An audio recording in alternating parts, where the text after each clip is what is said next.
All right. Well, good evening, everybody. I'm happy to be here. I'll just give a brief introduction. My name is Dave Reynolds. I'm the Chief of Strategic Wargaming at the Center for Army Analysis. I've been in my current position since 2017 with a year hiatus in the front office doing some busy work. Since I've worked at CAA for over 22 years, I've run 4 different divisions. I've done just about every type of analytical work that you could probably think of for the military community, but my favorite job is leading a team of wargamers addressing really what I'd call unique and difficult problems for senior leaders. So that's what we're here to talk about. And with that, I'll turn it over to Paul. Hey, good evening, everybody. I'm Major Paul Kearney. I am the strategist assigned to the Center for Army Analysis, and I'm a wargaming analyst who works for Mr. Reynolds in the Strategic Wargaming Division. I've been in my current position now for a little over a year. Prior to that, I was a Georgetown student. Unfortunately, missed the opportunity to take Sebastian's course, but he took me under his wing nonetheless. Prior to that, I was an armor officer for about 10 years with operational experience in Iraq and Afghanistan. So with that, I will turn it back to my boss, and we'll kick off this evening. All right, thanks, Paul. So I'll just point out this beautiful slide that Paul created. You see our division crest in the middle, the CAA crest on the right, and then just a kind of a hodgepodge of organizations that we supported over the years. If we put them all on there, all the war games we've done for everybody, that there'd be nothing, you wouldn't be able to see any of them. Excuse me, but it just gives you a general idea. Go to the next slide, Paul. This is our agenda. I'm not huge into agenda slides, but I'll give you a brief overview. I will talk you through what we do at CAA, who we support, the type of work we do, and then when we get into the nuts and bolts of how we support them, I'll turn them over to Paul. Next slide, please. So this is just a brief history of CAA Wargames. So CAA has been doing war games since probably before many of you were born. It started in the late 80s, early 90s, and Mr. Vanderveer stood up a division to look at strategic problems. They did serious war games, both operational war games and strategic war games. It kind of fell off the plate during the OEF and OIF period when CAA focused on current operations.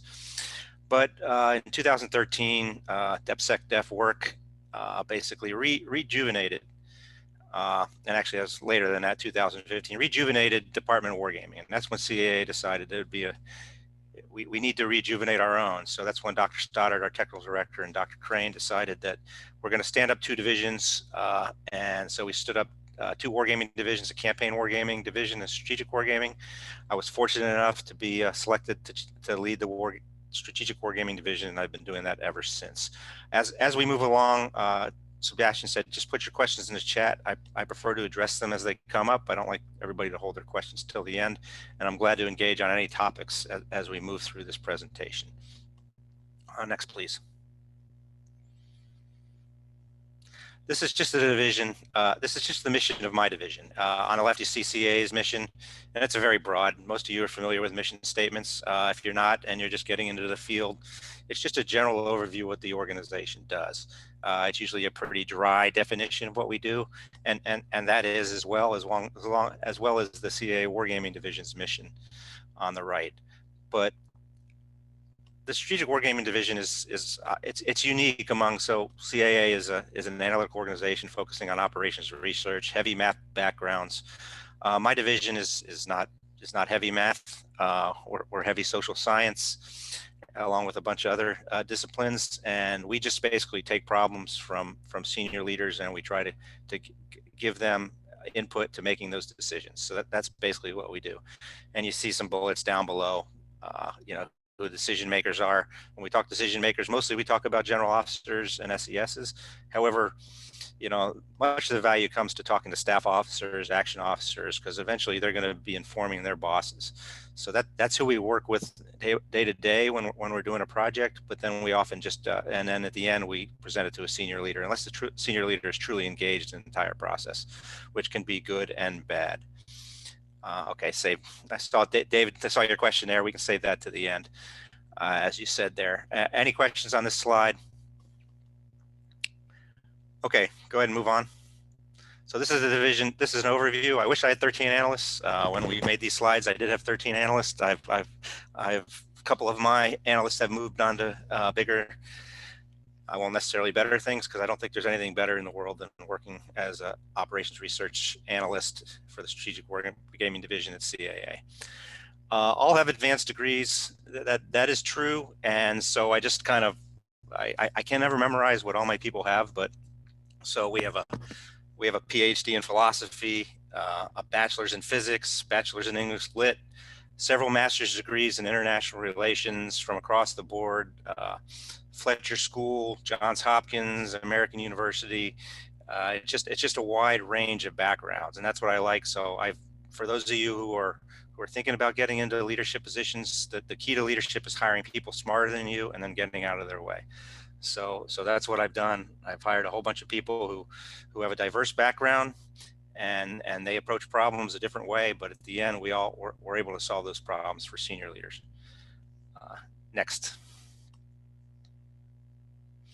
And this just gets into a little bit more detail about the division. So as you see there, I have 3 military officers, 2 operations research systems analysts, lieutenant colonels, and Paul, who's my strategist. I have a couple of GS-14s, which are equivalent to a lieutenant colonel. That's a senior civilian. Those people have been doing this work for quite a while. They're experienced. If I'm not in the office, they can take over the division and they can do everything I do. And then to the right are our more junior people, although they're not always junior. Mr. Salat's a retired lieutenant colonel.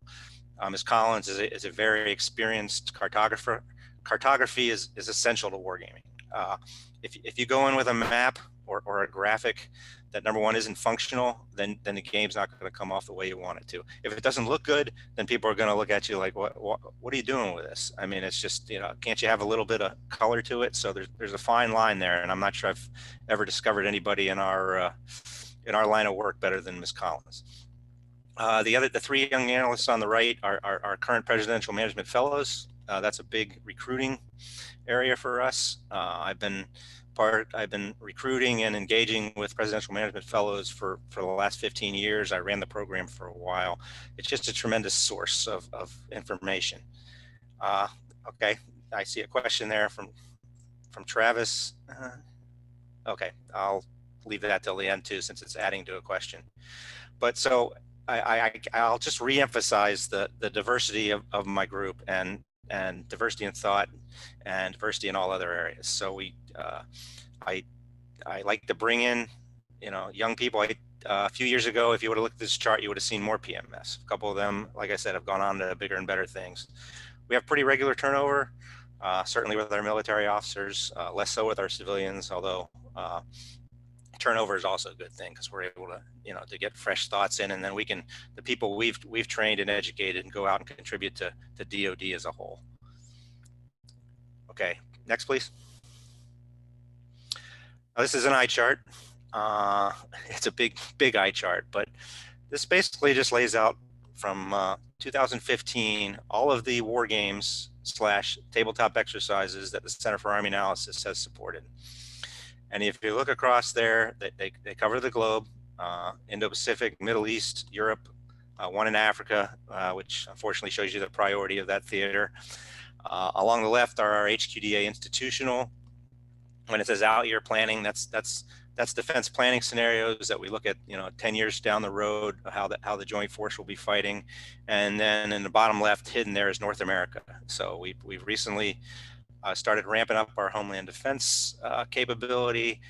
We've done some work back and forth with those organizations, and that's kind of a new field for us. And we're going to be doing a homeland defense TTX for HQDA come April, and I expect it to be a continuing process and a continuing campaign of learning as we learn more and more about the homeland. So those war games are diverse in another way. Some of them are operational war games, what you would expect if you took out if you broke out I'll date myself here, an old Avalon Hill game, and you tossed it out on a table and you started putting the pieces on the hexes and you started moving them along. We do that type of operational war game to inform our plan development and defense planning scenarios. Some of them are political military games where it's a mix between the military actions and how it affects senior leader decision makers. We've done a bunch of those, and sometimes it's just a structured TTX where we take the problems of the sponsor and we shape them and help them really think about what their problem is and how they're going to address that problems. So every year I write down on January 1st what I think my division, myself and my division are begin doing in the next year, and I've never been right. The closest I ever got right to doing this was January 1st, 2004. It was pretty clear where our nation was going at that time, and I was a pretty good predictor of what we would be doing for the next year and for the next 2 or 3 years. But since then, even in some of those years where we were involved in highly kinetic operations, I got pulled off into other things. So, like I said, this just lays it out since 2015. I'll be glad to engage with anybody. Sebastian can send you my contact information. I'm always happy to talk about anything we've done in the past. If you work for a defense organization and you want to talk at a higher classification, that's level. If you're just a student and you're interested in what we do, that's fine too. My door is always open. Are there any questions about this slide? What are your division's relationship with similar foreign organizations, or did you want to say that for later? With similar what organizations? Like similar wargaming organizations and like the Canadians and so forth. Did you want to say that for later? I can answer it now. So the Strategic Wargaming Division doesn't have and this is an issue we kind of need to address. Doesn't have a real strong relationship with a lot of our foreign counterparts in the wargaming realm. We meet with them periodically. Paul's got some relationships with them. I've got some relationships with them. Jeff Hodges, who I thought might have saw on here from our Army and Modeling and Simulation Office, he's got strong relationships with particularly the Brits, but some of the other foreign entities as well. So we often talk craft. To be honest, a lot of the Europeans particularly do a better job at wargaming than we do, primarily because when you're resource rich, and nobody likes to say that, but the United States military compared to other militaries is resource rich. We get a lot of resources, we get a lot of stuff, and that stifles. And you don't have to be overly creative, although we are at times to answer the problems. But when you have the resources, it's pretty simple often to address senior leader problems. If you're like the British Army, which I've dealt with a lot, they have a much smaller force and a much smaller group of analysts addressing these type of problems. So it's harder for them to do, and they have to come up with innovative ways of doing it. So that was a really good question. I'm actually hoping to build on those relationships, especially now that we seem to be, knock on wood, ramping down a little bit for COVID. I will say the last 2 years have destroyed a lot of our relationships. Teams is fine, phone calls are fine, but there's nothing, especially with wargaming, there's nothing like a face-to-face engagement where you can sit down and like I said before, you can throw out the map and the pieces and you can walk through it and you can really talk about the nuts and bolts of how you design this game, why you're executing it, and how you're going to use it to address problems. Hopefully, did that answer your question, Sebastian? Yeah, that's great. Thank you. Okay. Next, please. This is just one more overview. This is just strategic wargaming, and it's just kind of targeting down on it. But if you look at the wide range of stuff we've addressed, so upper right, U.S. Yukon wargame. That was a force-on-force war game that was normally, be handled by our campaign wargaming division. They were overstressed with other missions at the time, so we took that all the way down to one that may be pertinent moving forward is what I call a resistance operation war game we did for the European command to basically help them develop a resistance operating concept, which everybody knows what's going on in the world. Maybe that may be more pertinent moving forward, and we may re-energize that. There's other things we've done. CAA did a lot of work supporting both USARPAC and the Army, developing the multi-domain task force. That unit is now, it's not FOC yet, I don't believe, but it's ready to start operating. So we helped with the design of that, we helped with the missions, and now we're going to be helping with stationing, and then other things. We still did things for Afghanistan up to a year before we got out, basically helping the theater commander there at the time, it was General Miller, how was he going to do that? How was he going to do the ramp down, and how we were going to put the Afghans in the best position? Unfortunately, with the situation there, our work is kind of moot now. This is just, like I said, this is just a little bit more detail into what my division does, because that way you don't have to go through that whole entire eye chart before there. Any questions? Okay. So I do have one real quick one. It says on the previous slide, they were curious about the non-kinetic wargaming. It says information warfare / cybersecurity. Yeah, can you go back, Paul? Or whoever's pushing slides? Sure. Okay, which one, where are we looking here? Like I said, I don't even have this slide memorized. I can talk to how we do some of our information operations and non-kinetic or perhaps more institutional pieces coming up in a few slides. Yeah, I think that's probably good. Like I say, so after I go through the organization and what we do, Paul's going to dig down a little deeper on, how we address these problems. So why don't we hold that for until we get to Paul? And with that, so I am a, please don't. So I told Paul that when I'm given a half an hour to speak, I usually take 10 minutes. That's how I write as well. If I'm given 5 pages to write a paper for my boss, he usually gets it in 2 pages.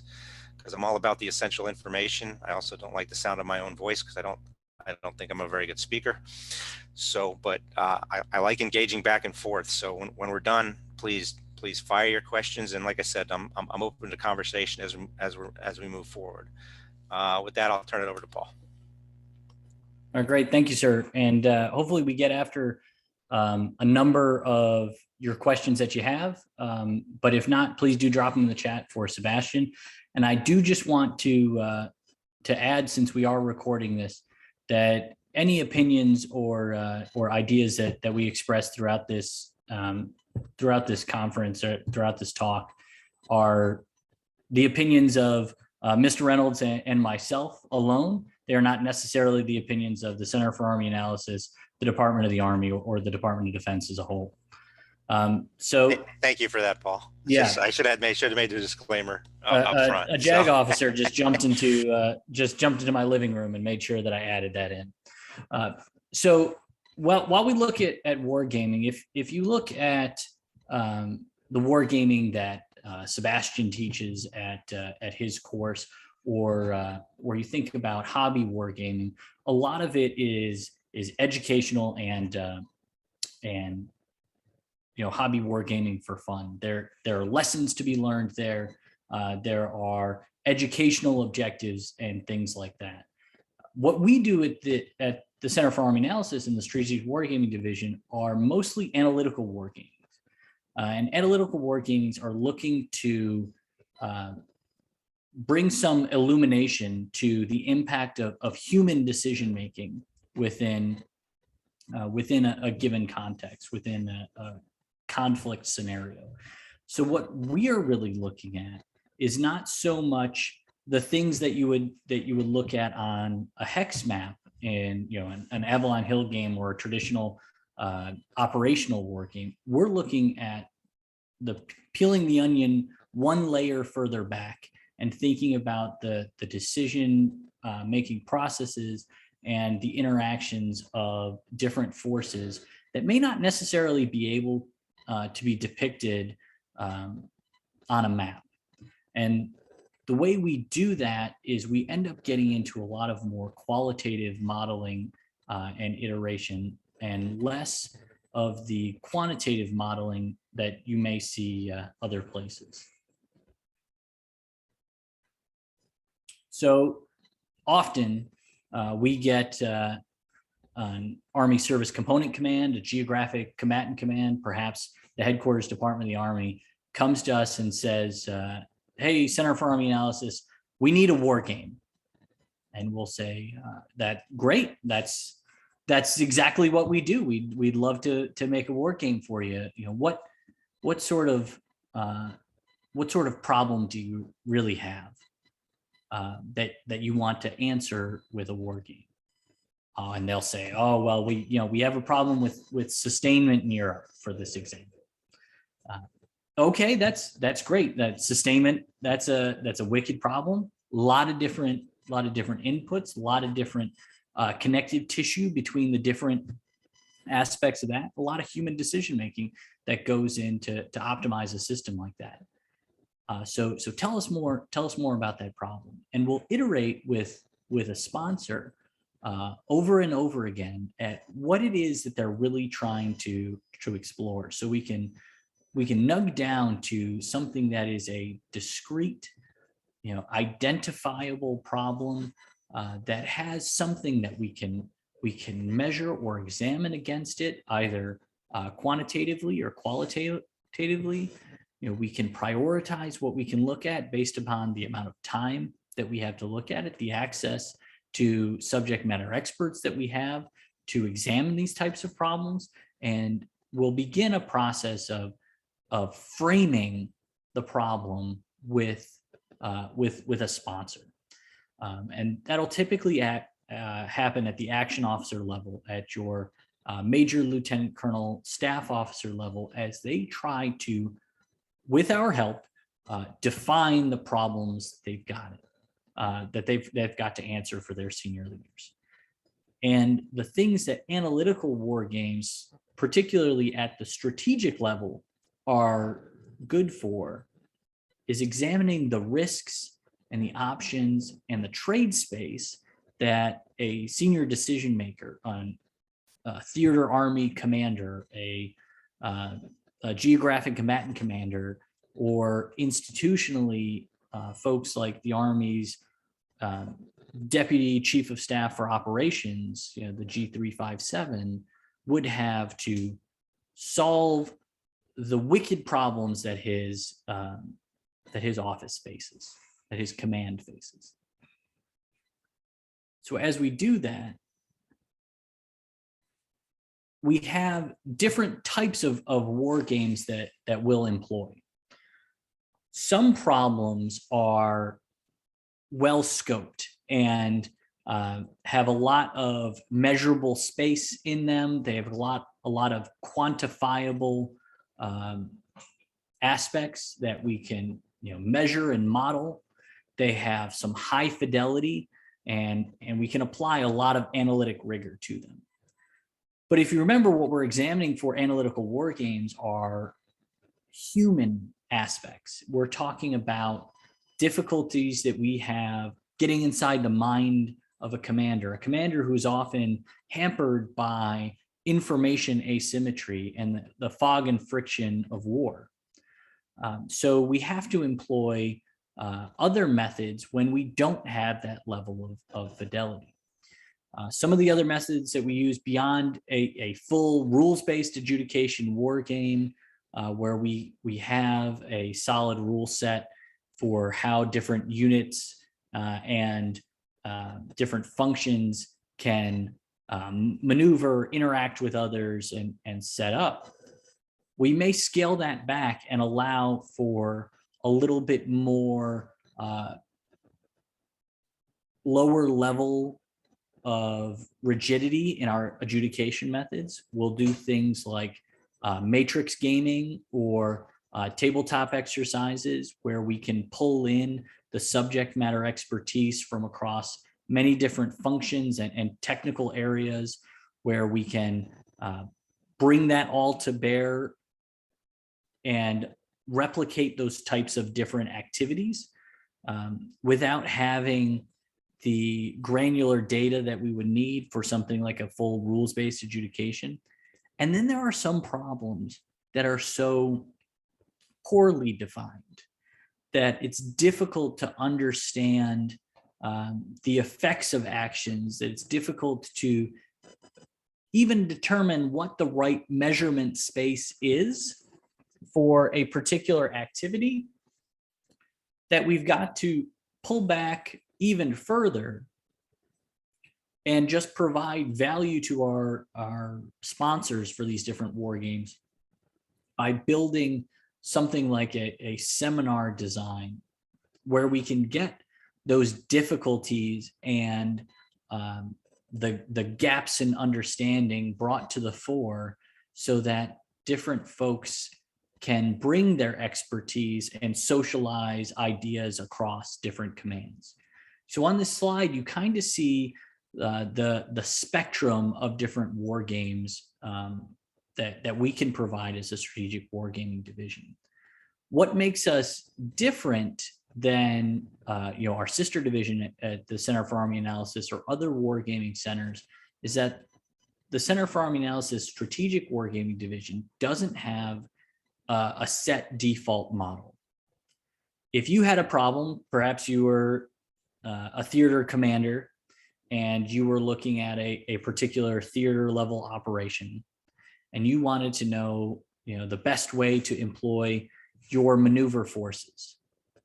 Well, that's great. The Center for Army Analysis has a wonderful model for that. We have a fantastic team in our campaign wargaming team that will design a map that is informed by geointelligence collection, and we can model out the strengths and modernization levels of different units. We can get threat emulation teams from the G2s across the Army, and we can fight out an entire operation on a hex map through the Center for Army Analysis Advanced Wargaming System. And we could find ways to optimize your formations. But if you've got what I would argue are more difficult and more nebulous questions, well, then we might have to design a war game from whole cloth. We can't just apply a model like the cause model or use a wargaming system like that to help us sort out a problem. We will have to build with the sponsor the framing questions, appropriate scoping, and the level of rigor to get after answering those questions for those senior leaders. And that could be like this chart shows, something as robust as a full rules-based adjudication war game, or something as open and free-flowing as a seminar style. And we employ the full gamut of all of these fairly frequently.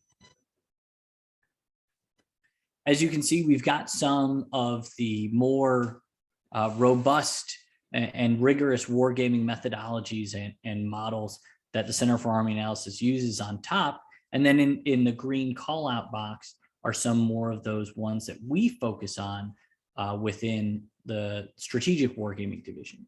So on top, you see models like JWAM and cause that I just spoke about. And those are all examinations of courses of action. They focus on the operational level and combat and conflict. They've also got logjam, which is the logistics joint analysis model that looks at the logistics support for something like a theater level operation. We, on the other hand, might be presented with a problem like, how does the Army want to man and modernize at the same time? In fact, this was a baseline question that we were asked about 2 years ago. Hey, we've got a lot of modernization efforts in the Army, and we also have to man and be able to respond to contingencies and provide readiness. Those different aspects of what the Army institutionally does are often at odds with each other. So how do we understand, how do we frame and understand and think through the problems that those two different prioritizations put at odds with each other? So if I had to steal something from one of the preeminent war gamers at the Institute for Defense Analysis, Dr. Yuna Wong, she often uses the Schelling quote of, hey, no matter how robust an intellect or expansive a curiosity, no one can ever create a list of things that would not occur to them. Logically, that's not possible. What we do with these methods is help put the subject matter experts who really do know the ins and outs of their technical expertise or their functional area or their regional world. And we put them in a mental and intellectual space to kind of see the things that would be hidden to them if they were just sat down with a blank sheet of paper and told, hey, come up with all the risk and trade space that the commander has to contend with. Figure out whether these goals and end states are feasible, acceptable, suitable. All of those things that we can provide as a strategic wargaming team puts them in the mental frame where they can overcome that shelling paradox and create that list of things that would have never otherwise occurred to them.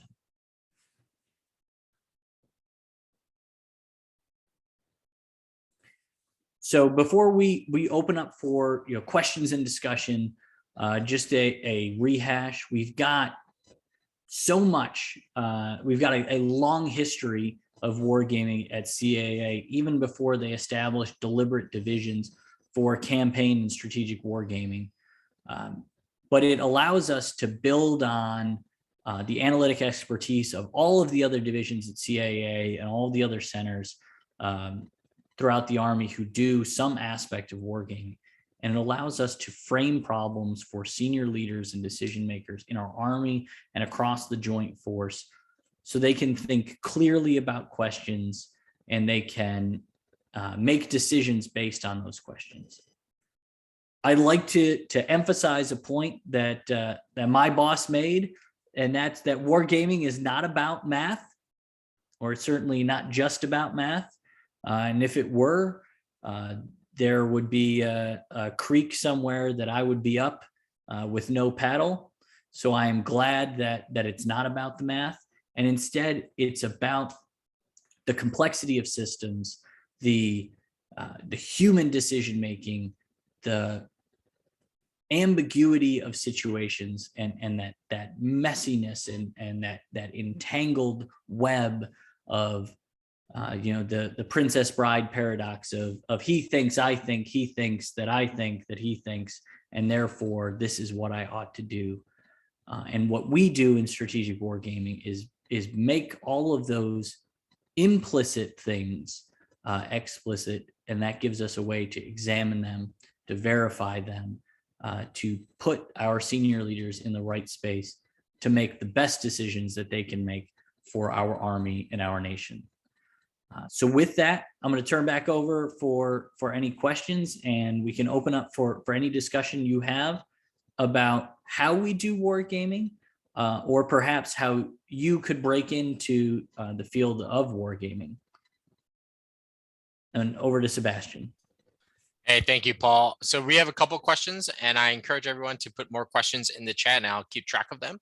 So the first question I have, sort of in the beginning, is do the military branch wargaming divisions like CAA or others share material, collaborate? Like, for example, do you guys collaborate or design games with the Naval War College, which supports Title 10 gaming for the Navy, or McWill's Wargaming Division, which is the equivalent for the Marine Corps? Yeah. Sebastian, the answer is yes, and I can go into a little bit more detail of that. So, the branches of the military and the organizations, including FFRDCs, so some of the strongest wargaming capabilities are in IDA, RAND, CNA, and they all have their specific missions. But down with the guys down at Quantico, as well as the Naval War College, we do collaborate a lot. We also collaborate with other organizations in the Army and the other services that do analysis. So I would say, and I noticed Ken Gillum on here. Ken used to be head of wargaming at the Army War College, and so the Army War College had a very specific mission for their wargaming. We collaborated with them a lot, and so there's plenty of cross organization and cross service pollination when it comes to that. Often, and we depending on the problem, depending on the classification level, depending on the expertise, it's going to vary. But certainly, I can speak for our organization that we're all about collaboration. I've gotten pretty far ahead in various parts of my career, taking something that somebody else created and shaping it so that I could use it to And I'd always give them, just like, so I wouldn't get my term paper thrown back. So I'd always give them credit for it and make sure it was okay with them if I cited them.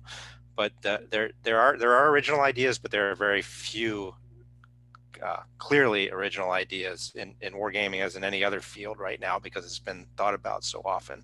However, I said if I can take something, and at the end of this I'll point you all to an article which heavily informed me. It's from a RAND analyst. I think she's Dr. Ellie Bartels, and that shaped my thinking about how we at CAA should address war games. Paul, do you got anything you want to add to anything to that? Yeah, absolutely.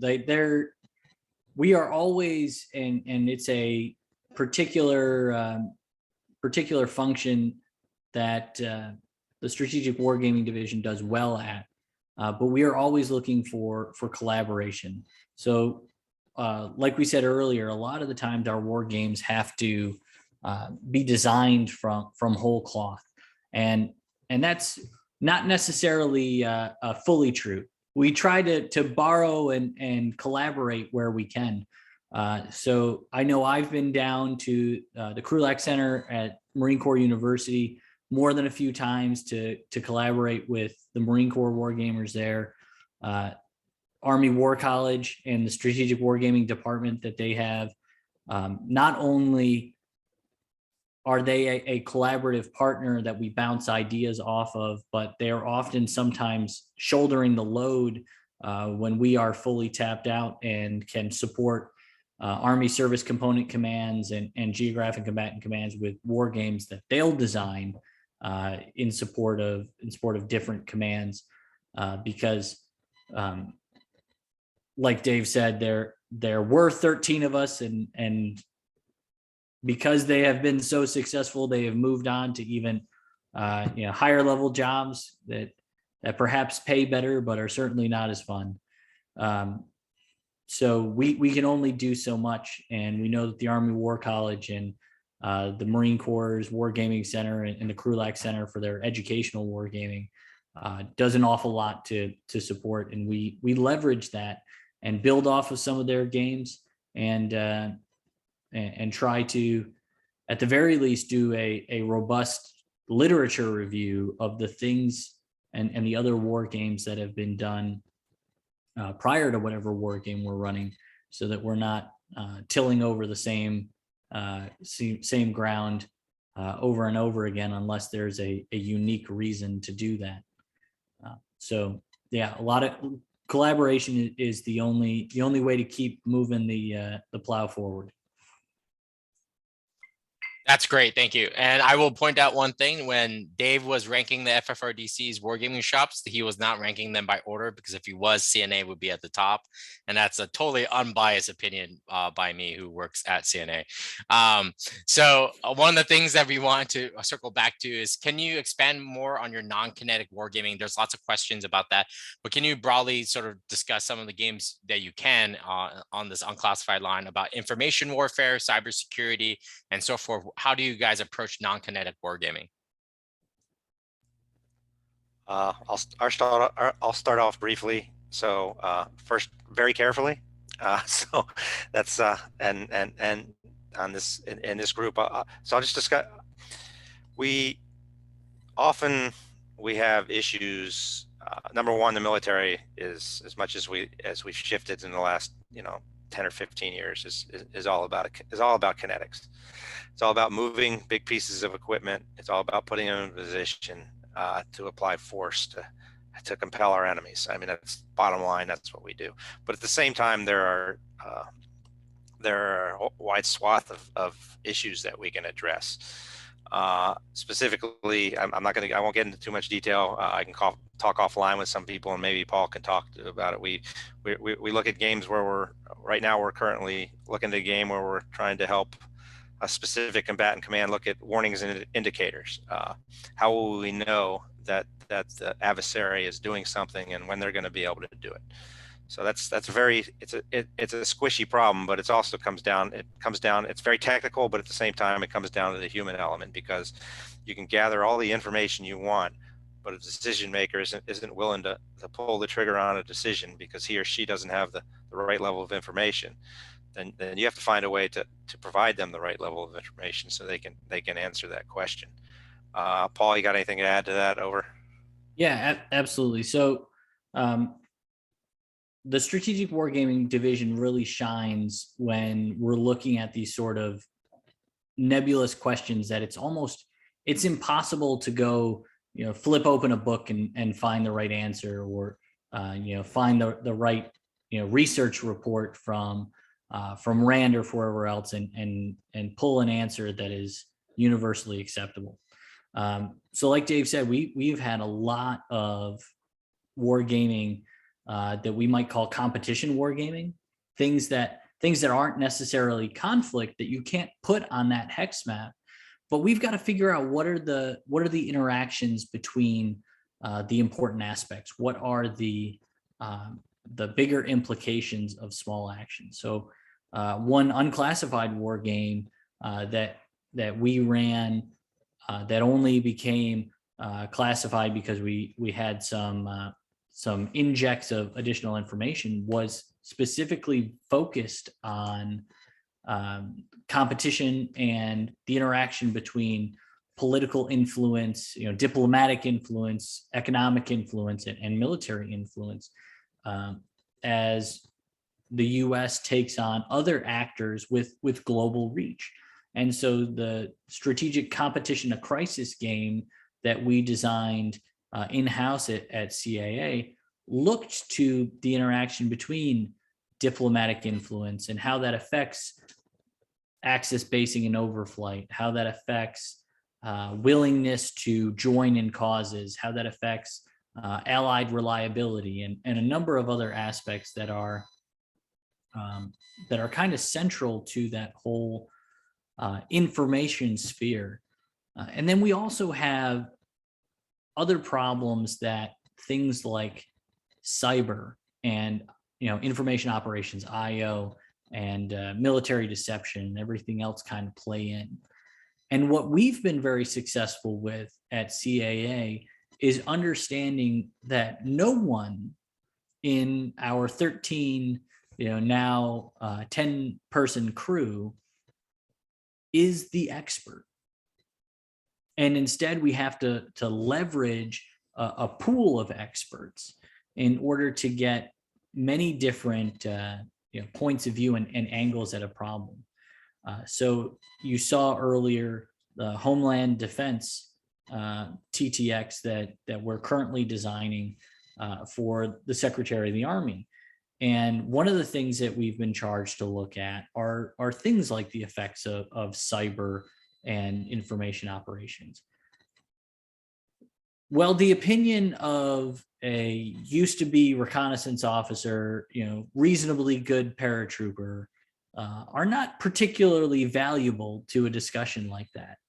But having the information operations functional area officers, having representatives from Army Cyber talking through the technical intricacies of those fields and marrying them up with some of the more operational actors within those fields, folks like U.S. Army North, who conduct the defense support to civil authorities and other missions in the Homeland Defense realm, and getting them talking with each other allows us to leverage the technical expertise of information operations trained individuals and cyber trained individuals with those who have the expertise on the authorities, the functions and limitations of defense support to civil authority, those who have the SMEs.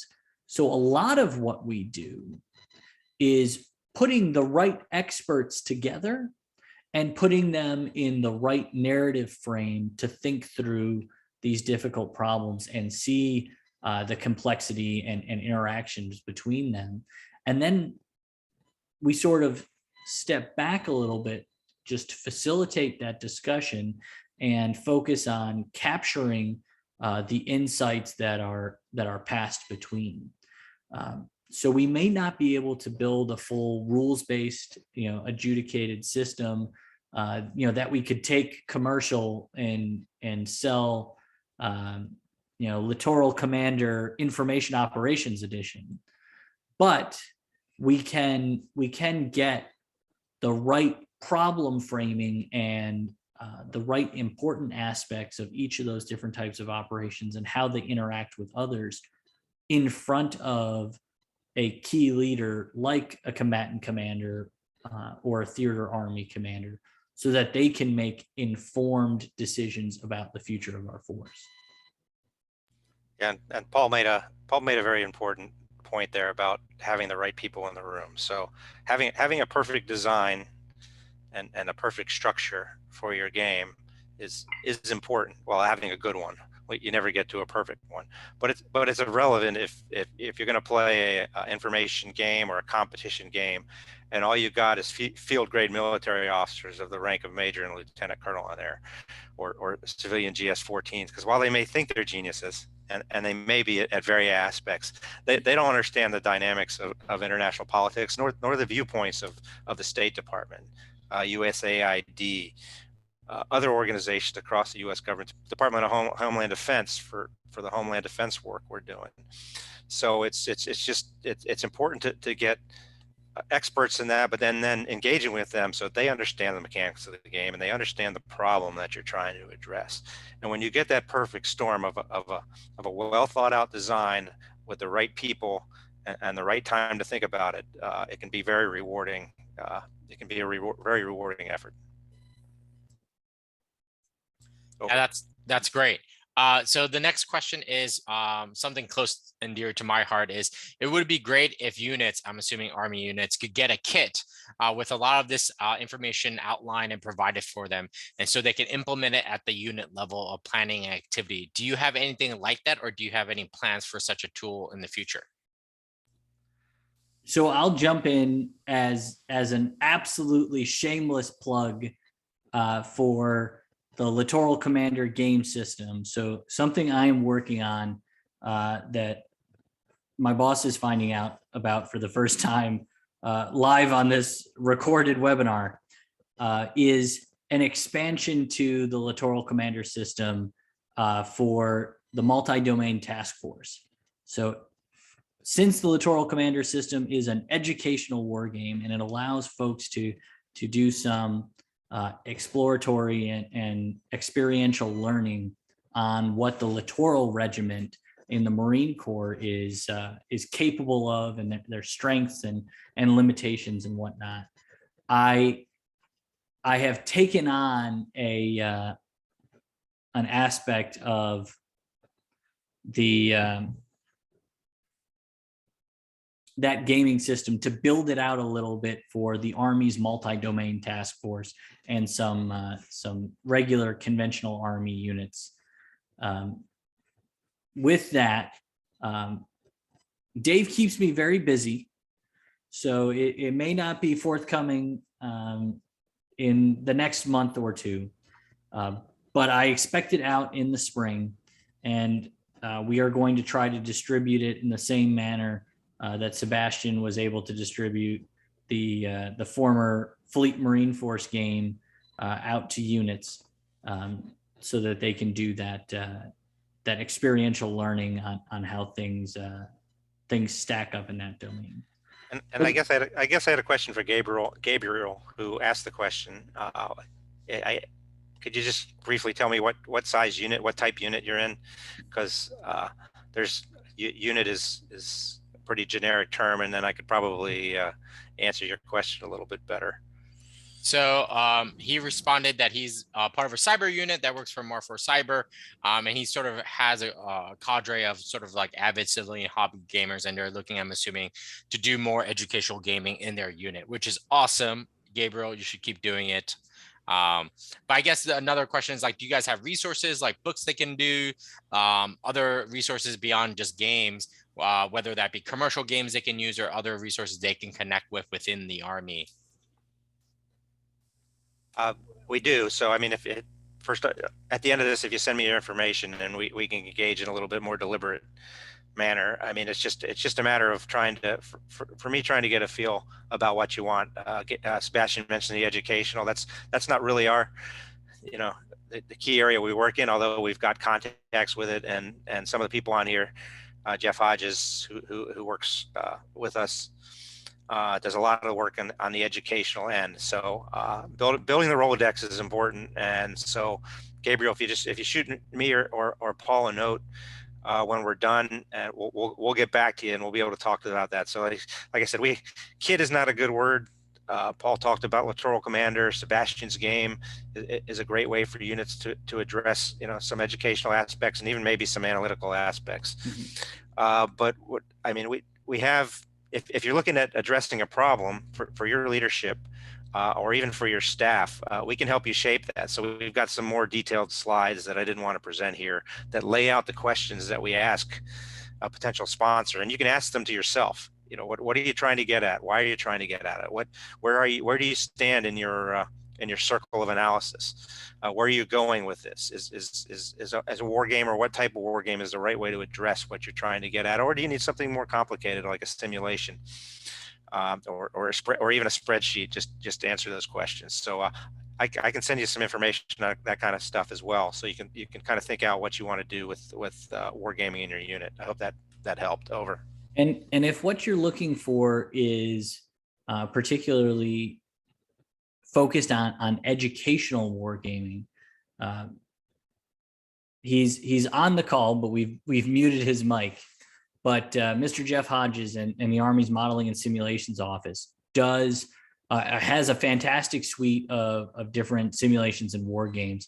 And I'll also use this as a chance to plug the U.S. Army Fight Club, the USA Fight Club, modeled after the UK Fight Club for wargaming as a grassroots guerrilla effort.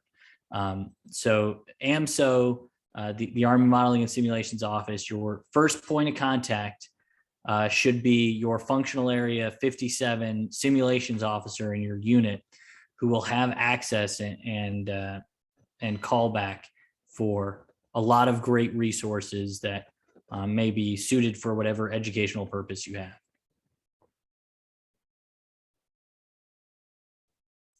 So I put the link for USA Fight Club in the chat for those who are interested.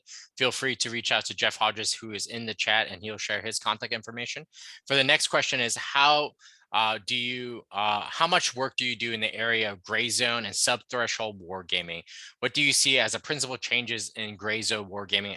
I'm assuming how you guys approach it. I'll turn that over to Paul to talk about what he talked about a little bit before, and I will tell you just editorially, I despise the term gray zone. I think the nations have been doing what they consider gray zone since nations were created. The interaction between nation states and other entities, short of kinetic operations, has been an aspect of political relations and international relations forever.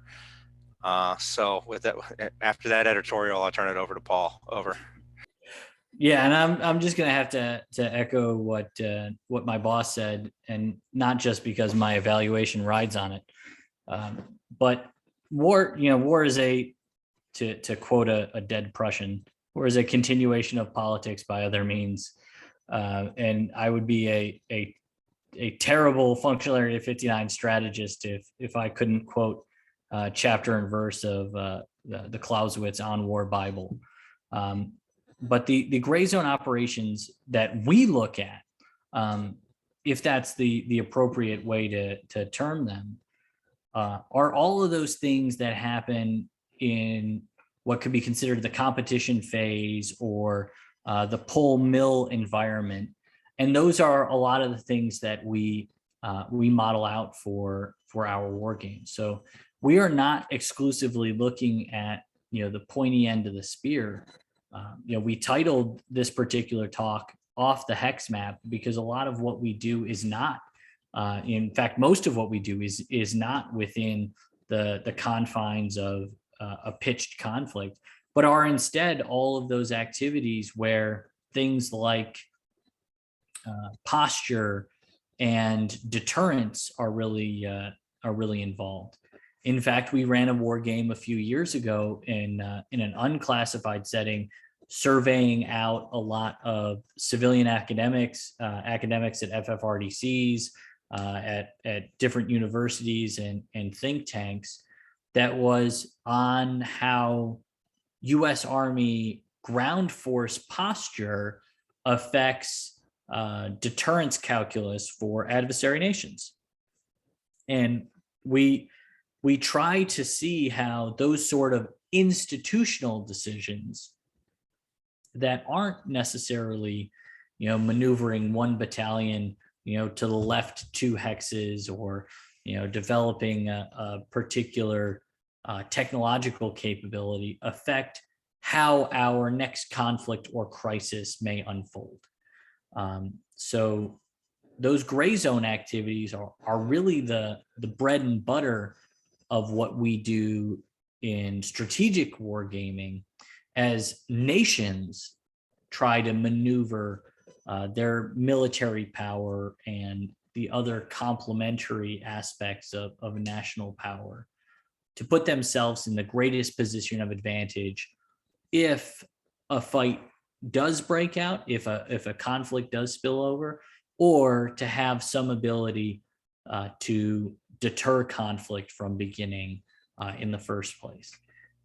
And that's a very difficult space to be in, because we have to make some non-falsifiable claims about how we deterred war, but it's hard to say, oh, hey, did we deter war because of our actions, looking back historically, or was war just never really that imminent and we were miscalculating?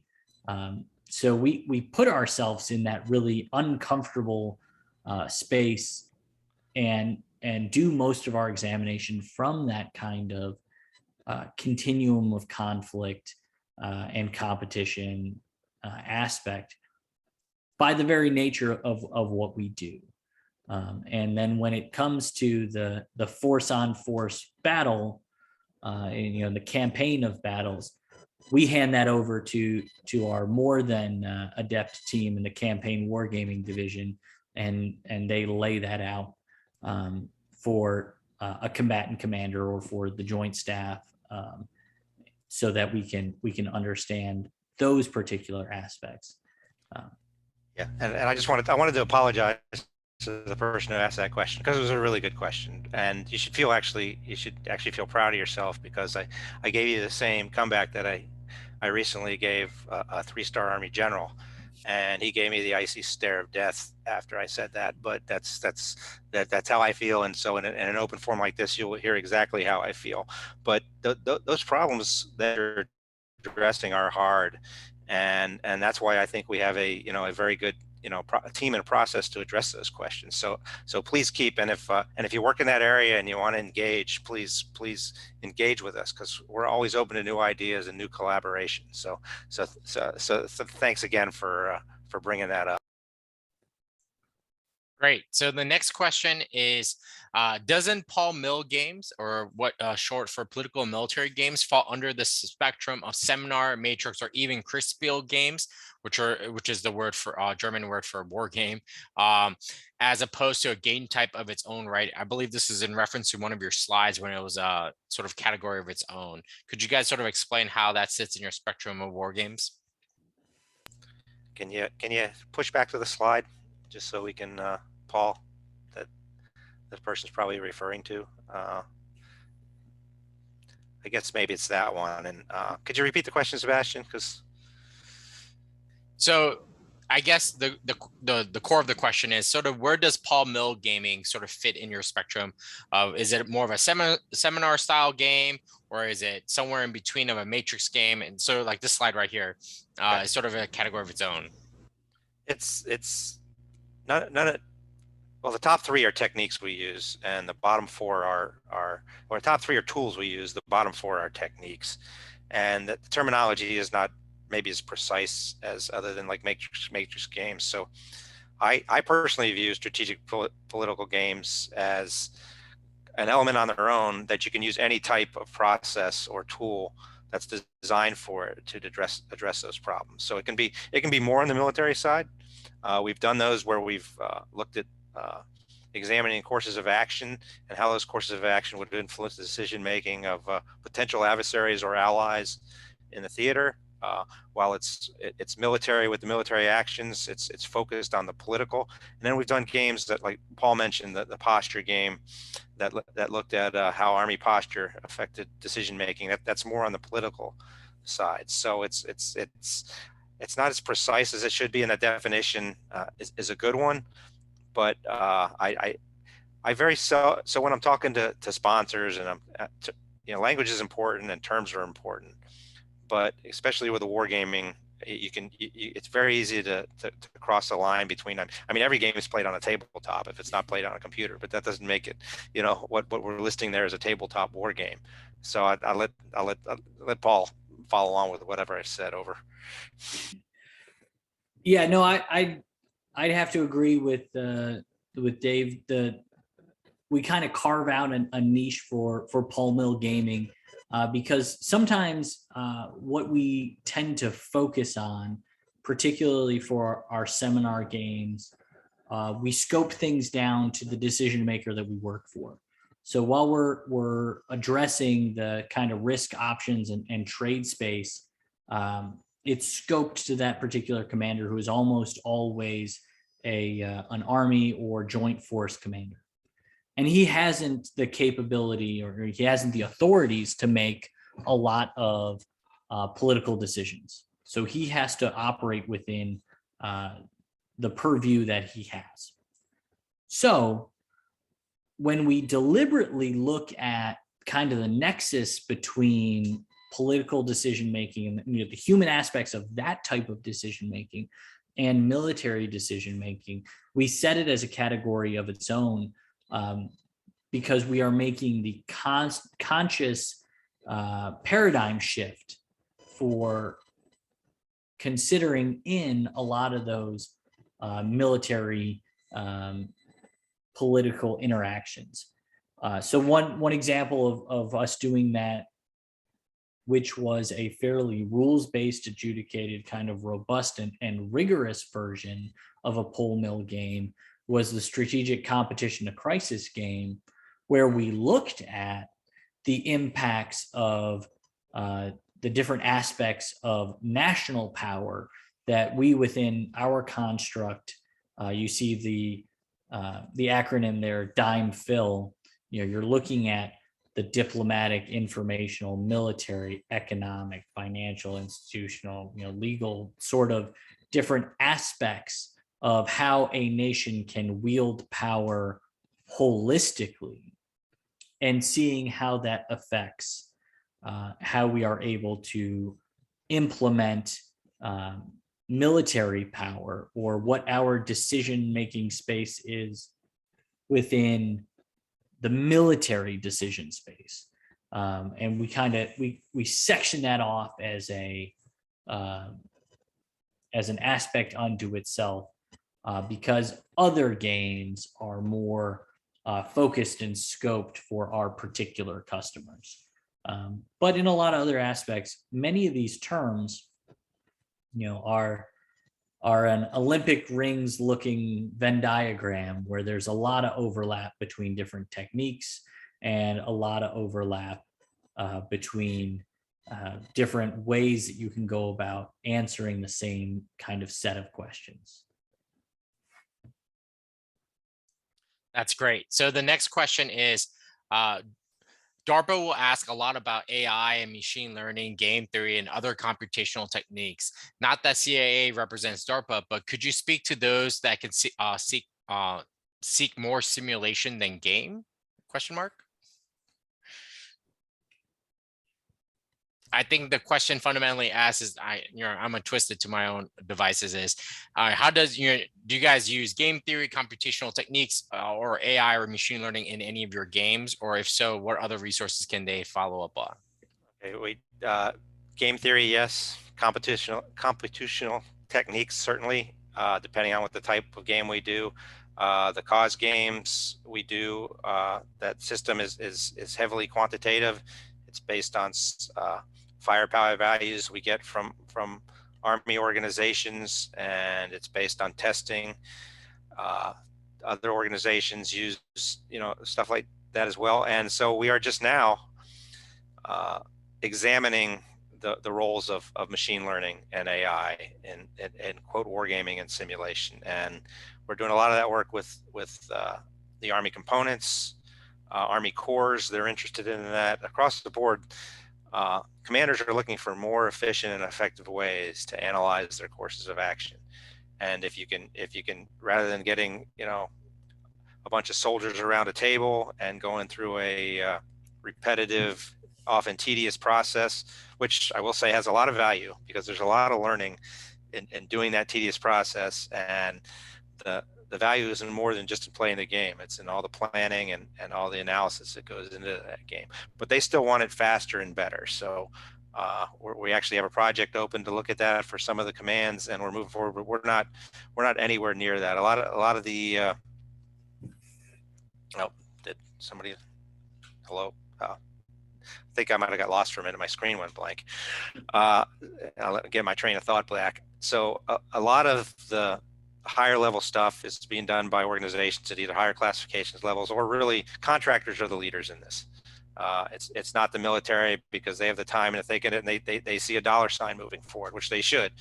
And so because there's a lot of interest in it. But as far as our organization goes, we haven't really leveraged the machine learning and AI part of the problem yet, although certainly by the time, probably a few years after I'm out of this business, we will be using it probably pretty regularly. Over. That's great. So I guess another follow-up question is, how do you guys use computational methods or even computers? I mean, I'm thinking like combat models, I'm assuming, with the games you guys create, given the importance of the decisions you guys are informing. Okay, well, that's a pretty that I can answer. So I'll just start with, once again, going back to the JWAM cause model. Both of them were designed as inputs to our theater campaign simulation. So CAA runs a theater campaign simulation to address, to analyze courses of action, to look at munitions expenditures, to support what we call total Army analysis. So that's a core function of the Center for Army Analysis.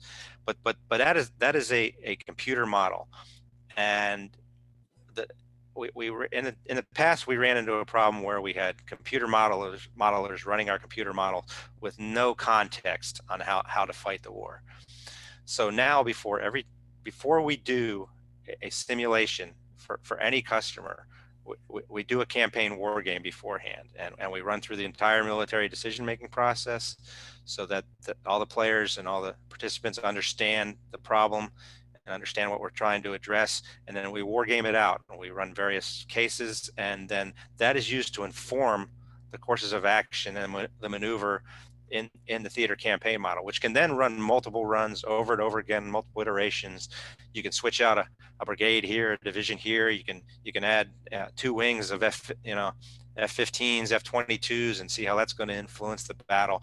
And so that has the value of being able to do many repetitions, as well as it being quantitatively based. But the human decision making part on the front end is I can't underestimate the value of that. You have to have that before you start plugging in things to a simulation. Paul, you got anything to add to that?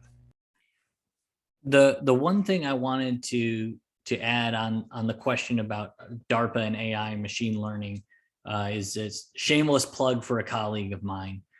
So you see Dr. Christian Chall, whose doctorate research was all on epistemology and how do we know the things that we know. Recently just got back from his presidential management fellow rotation with an artificial intelligence team at RAND. And one of the things that he's working on for the Military Operations Research Society 90th Symposium is developing artificial intelligence-based red teaming. So if you have the opportunity to register for the MORD Symposium this year, you'll get the chance to hear from Dr. Chall and how he conceptualizes using using artificial intelligence in wargaming. So that's my one shameless plug. Yeah, that's fantastic. So in your experience, how often do you have to modify a game during execution based upon new guidance from the sponsor? If you needed a percentage, I would say 104%. 100% and 4% of the time, we will have to change our scoping, something about our methodology or our adjudication principles, something in order to make sure. And this is not a knock on the ASCCs and the work that they do, or any of our sponsors for that matter. But it's always an iterative process as we're trying to design as good wargaming designers, as realistic and as tractable and traceable of a war game design as we can build within our constraints.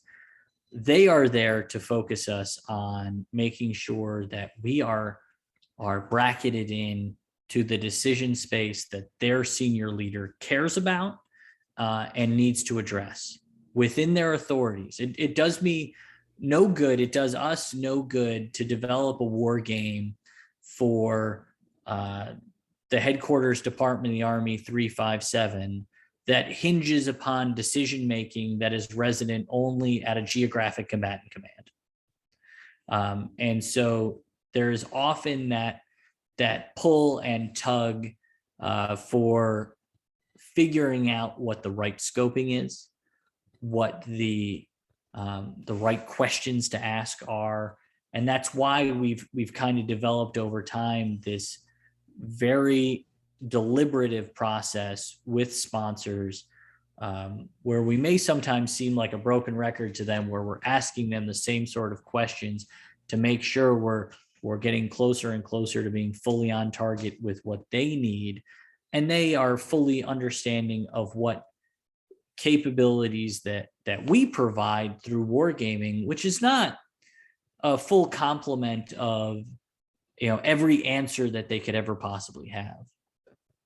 I'm thinking of an example of a recent war game where one of the primary sponsor wanted to be able to develop a force list for a particular mission set they had. Well, strategic wargaming really doesn't lend itself to coming out at the end of a war game and saying, hey, you need exactly 8 Patriot battalions and 2 air defense artillery THAAD batteries and 14 IBCTs exactly, and put it on the books and make sure that the Secretary of the Army resources it, because that's exactly what we need, and there's no wiggle room on either side. That's not the general capabilities that strategic wargaming provides. But what we can do and what we have done is we're able to provide a methodology, a way of sorting through the difficult problems that might end up yielding that sort of force list. And what are the different considerations that we need to pull together and make decisions on before force list decisions can be made, or at least understanding that risk and opportunity space so that a senior leader can say, hey, I'm willing to take risk on air defense capabilities, for example, because in this particular scenario, they don't factor in as heavily, but I am not willing to take risk on force size because sometimes you just need young Americans with rifles to do things that young Americans with rifles do. So it's always kind of that iterative process, and it never really stops. And sometimes we make adjustments and adjudication decisions right down to the actual execution of the game itself. So I'm going to stand by my 104%. Yeah, it may be even a little higher than that, Paul. But so as a just a quick example, probably 4 or 5 years ago, we had just completed day one of a war game for an Army component, and the O6 in charge of it, it comes out to me and says that's nothing what we wanted, and the day was wasted. Why are my folks working on this? You guys aren't listening to us. So after I took a breath and cooled down, I engaged the colonel, and I found out that his staff had not briefed him, although he was in charge, on what we were doing. So it went both ways there. I should have ensured that he knew it was going. I learned that lesson pretty quick, but at the same time, we weren't going in the direction that leadership wanted. So we huddled till about midnight.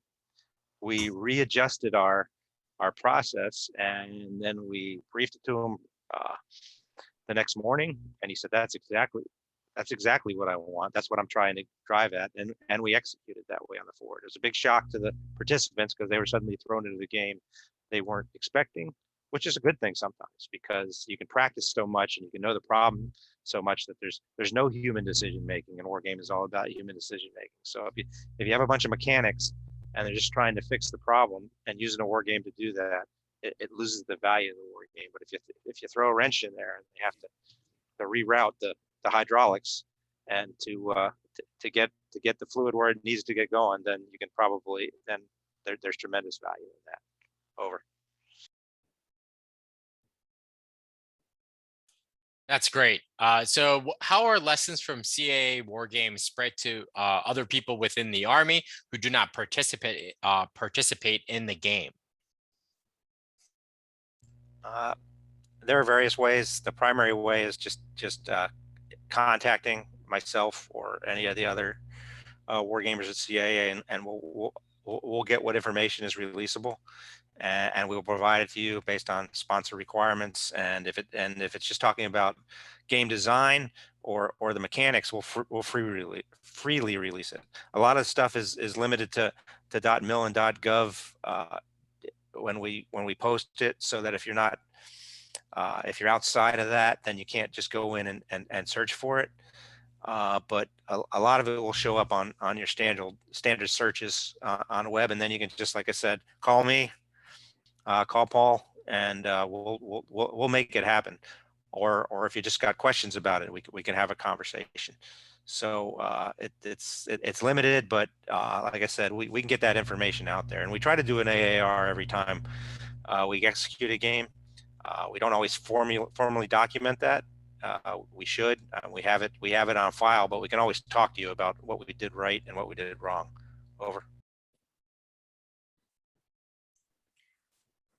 Paul, do you have anything?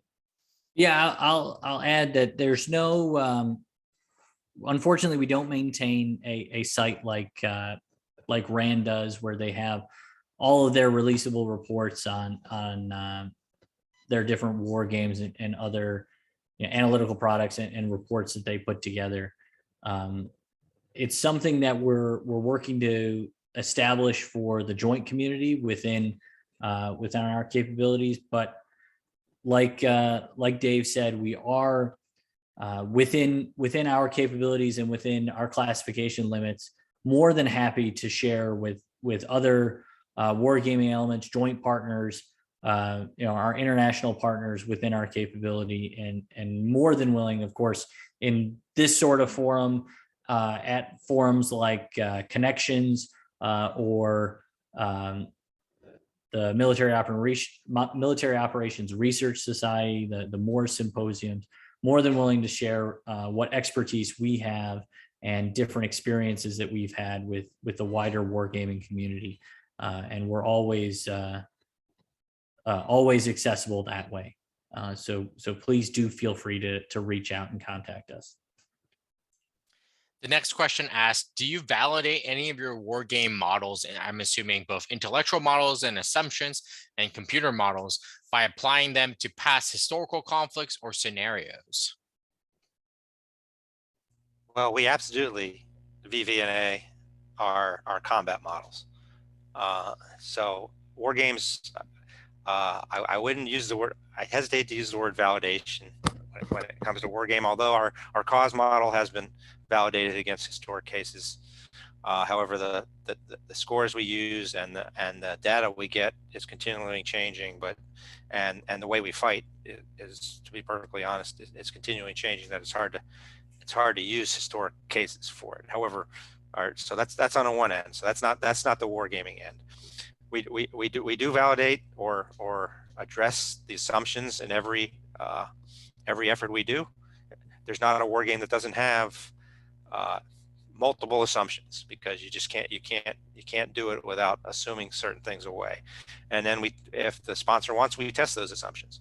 Sometimes we don't. Sometimes we just assume it away and continue on with the analysis. But there's I won't say it's a solid wall, but there's a squishy wall between what we do, what CAA does, and the analytical community as a whole for its simulations and its combat models, and what we do for war games, particularly the war games that we do in SW. Over.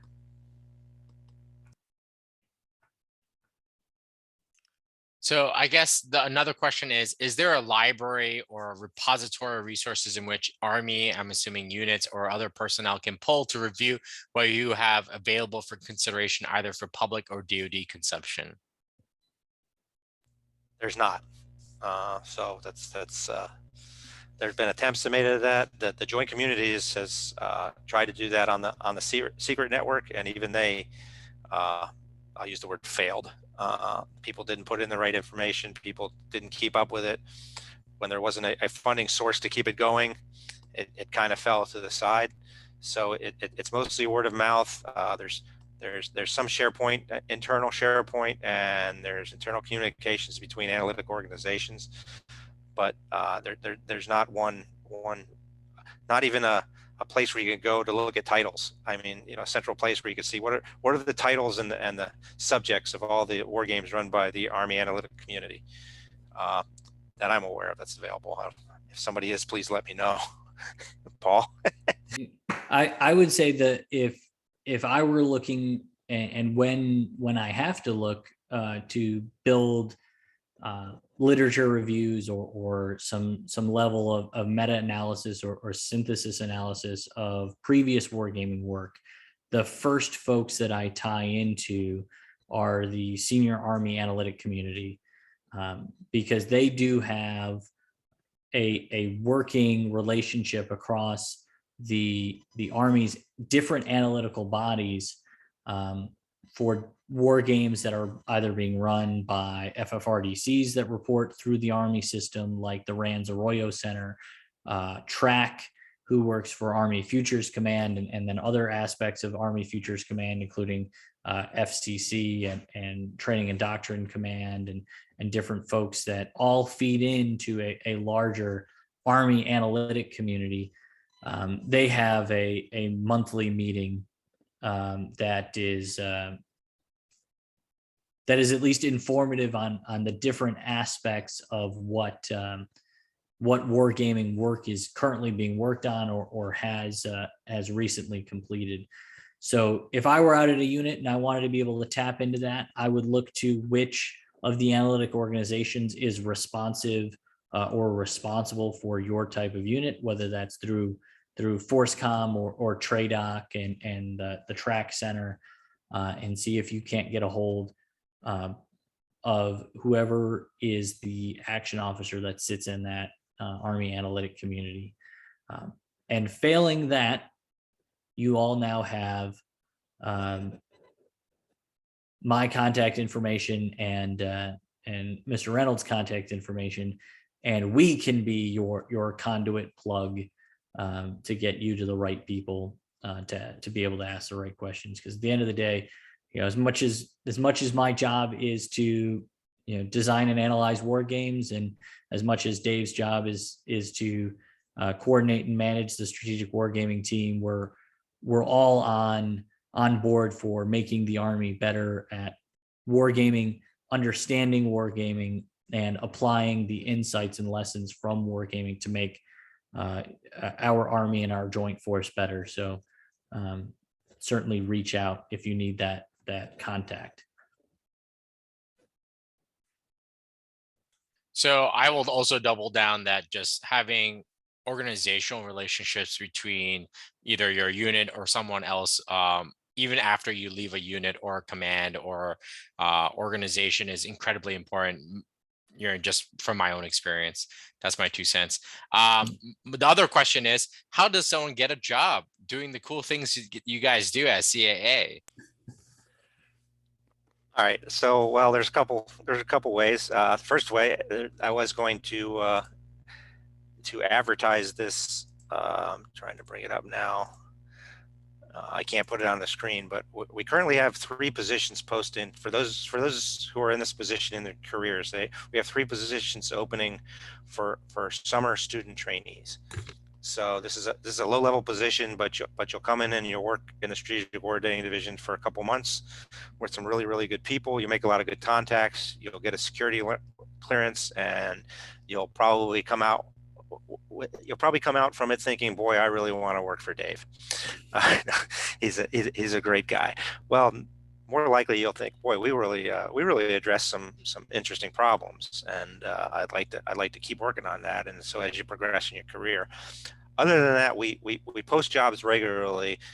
Unfortunately, because we're an operations research organization, all of our positions require a certain level of math, which is dictated by OPM, and it's 24 hours of quantitative credits and 3 hours of college level calculus. In strategic wargaming, you will never use calculus, but at the same time, not everybody who comes to work at strategic wargaming stays there. They work in our other divisions. So in order to progress in our field, you got to have that basic analytic, understanding and some background in math. But so we regularly post these positions. We're going to be posting a division for strategic wargaming, a GS14 position, in a month or so. If you send me a note and you're interested to it, we also recruit heavily with Presidential Management Fellow Program every year. That's how we brought on several of our analysts. We recruit at colleges, so there's multiple methods.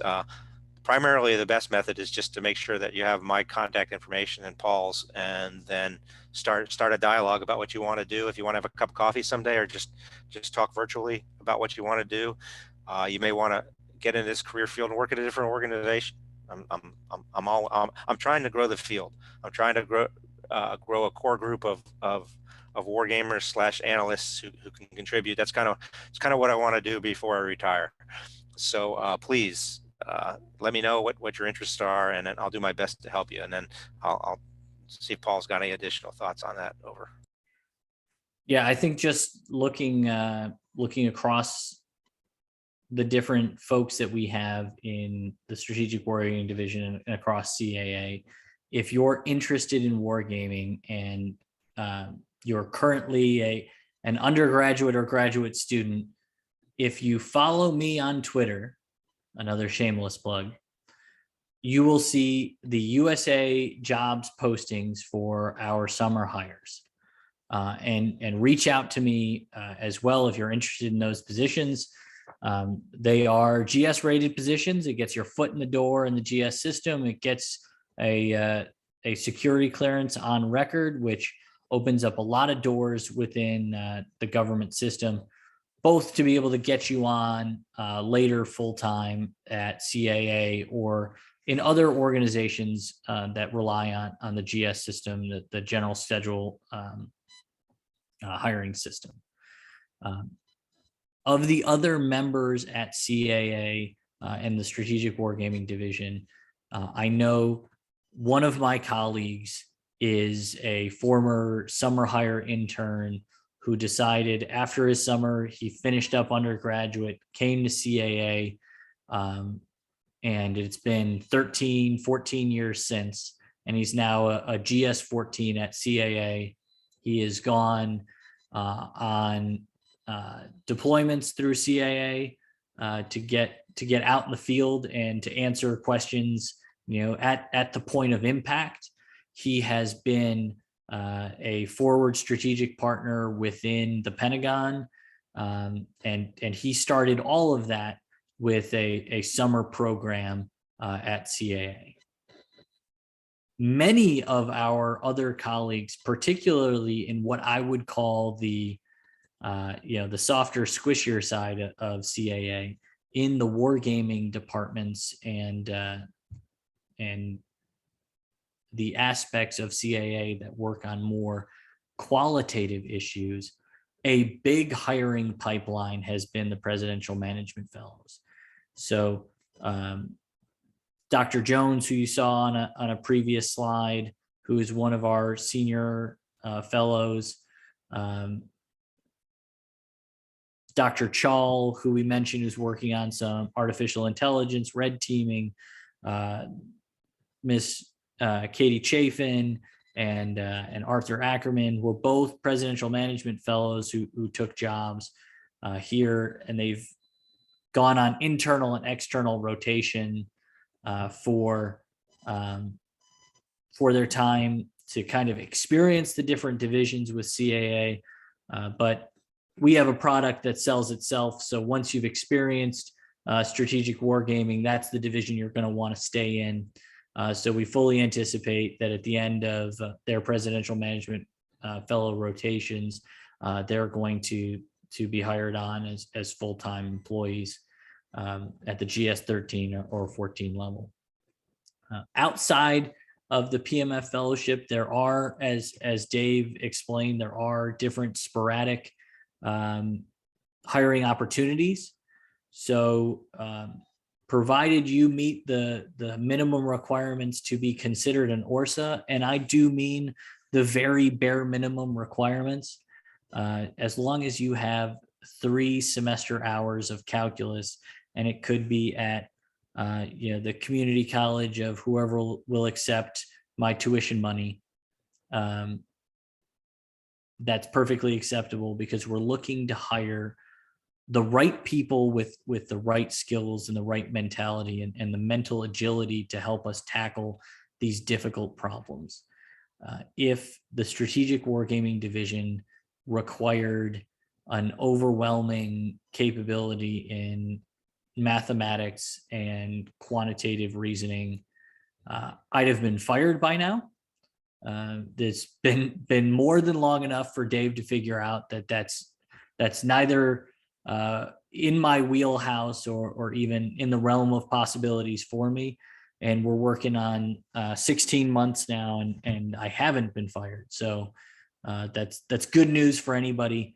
But unfortunately, because we have the requirements that we do have through OPM and the hiring bodies that code these positions, we still require you to get 3 credit hours of calculus and some quantitative training prior to getting in. If you have any questions or concerns about that, we'd like you to reach out to us. Don't self-select yourself out of the pool of available candidates. The things that you might not think of as quantitative may certainly meet the mark for our division and the OPM requirements.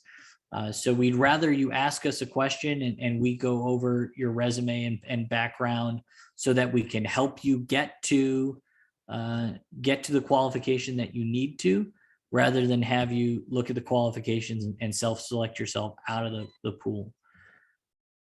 And I say that to say this: strategic wargaming as a field, as a discipline within the many other data science and quantitative and qualitative disciplines that we employ, is fully reliant, at least this is one humble major's opinion, we are fully reliant on a diversity of thought, an intellectual agility in a way that many other disciplines are not. So if you go to a data science heavy organization, they are going to want you to be able to code in a few different languages. They're going to want GRE mathematics scores that are through the roof and everything else. what provides us value in the Strategic Wargaming Division is the ability to think adaptively, agilely, creatively, and solve problems in a way and through a point of view that perhaps our Army senior leaders don't have by virtue of their background and their education and the PME system that we have in the Army. So having a little bit of a different background, having a great appreciation for things that aren't in that purely qualitative or quantitative vein is incredibly valuable to us. And what we want to do is we want to be able to work with folks that have, a richness of background in things like international relations or systems engineering or things along that vein, so that we can leverage that to the advantage of our Army and our joint force, because that brings us a lot of value. So don't self-select out and say, hey, you don't have the right background to do this sort of stuff. If you have the interest and drive to do it, we will certainly train you on the techniques that are valuable within, but you bring a lot more to the table just by virtue of the fact that you have a background that may be slightly different, that may, may be cross-cultural, may be able to lend a different point of view to these difficult problems that our Army and that our nation face. So reach out and let us help you get to yes instead of self-selecting into no. Yeah, that's fantastic.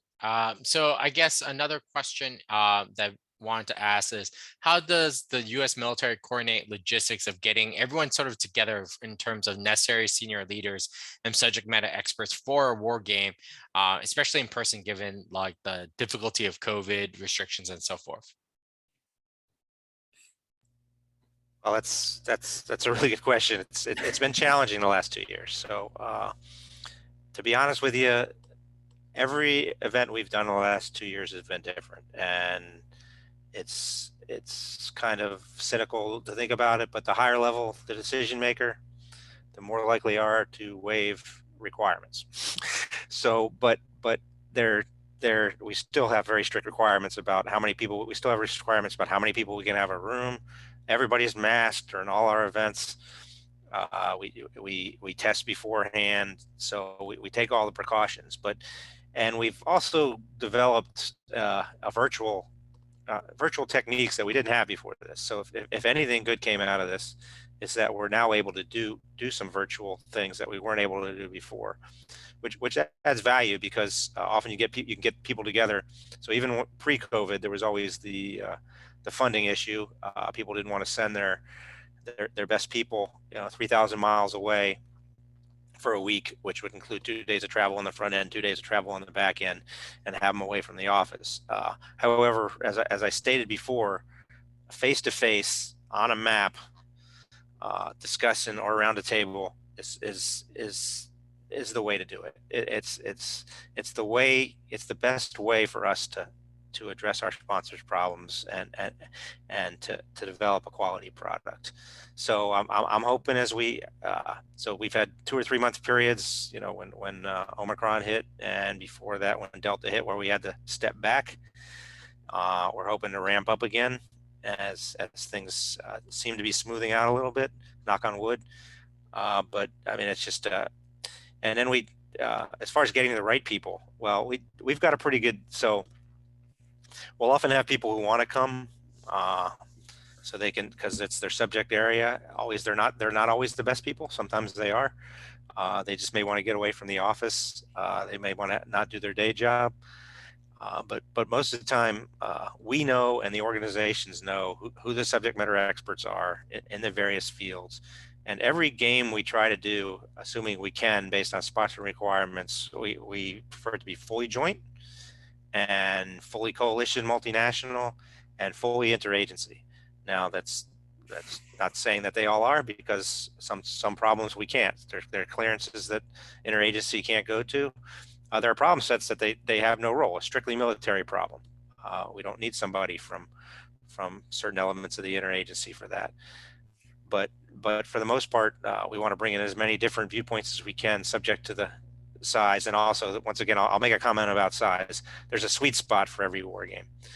I don't know what it is. It's different for every war game, but there's a number where you're getting interactions with everybody. Everybody's interested, but you don't have too many people there gumming up the works. You don't have spring butts, as I like to say. People like to raise their hands to prove how smart they are. People are there, think they're there. They think they have to say something because somebody paid their TDY to get there, or not enough people. The other side of the coin is, if you don't have enough expertise, if you're missing something key, well, then you got a hole in your swing and you're not going to be able to fully address the problem. Paul, over to you. Yeah, I think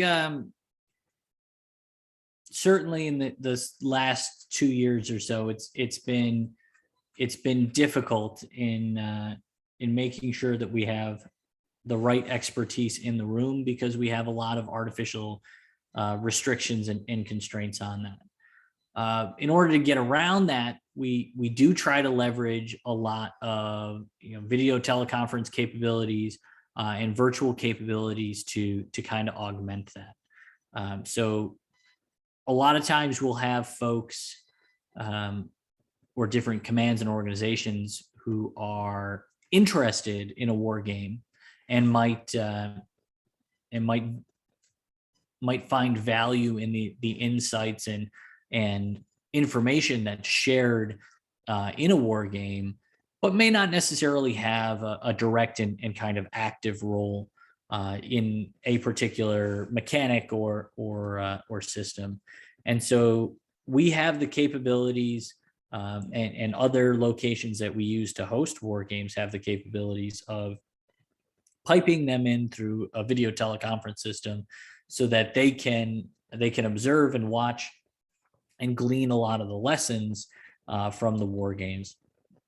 But often our war games are also built within the construct of an operational planning team. So for weeks and typically months before an event actually goes off live, there'll be a lot of coordination across a very broad group of key stakeholders and interested parties, where we can kind of suss out where is the decision space within this particular problem, where are the real friction points, and who are the representatives of the organizations that have the biggest stake in those. And we make sure that those different organizations and units are represented within the war game. And others may be relegated to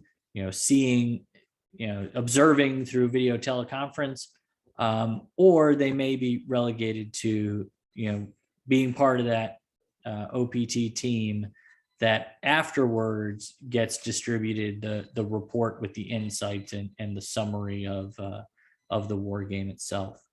So they're still plugged in. They're able to add different aspects that help with the scoping and shaping of the product itself, but they may just not be there, throwing dice and moving counters on the war game map itself.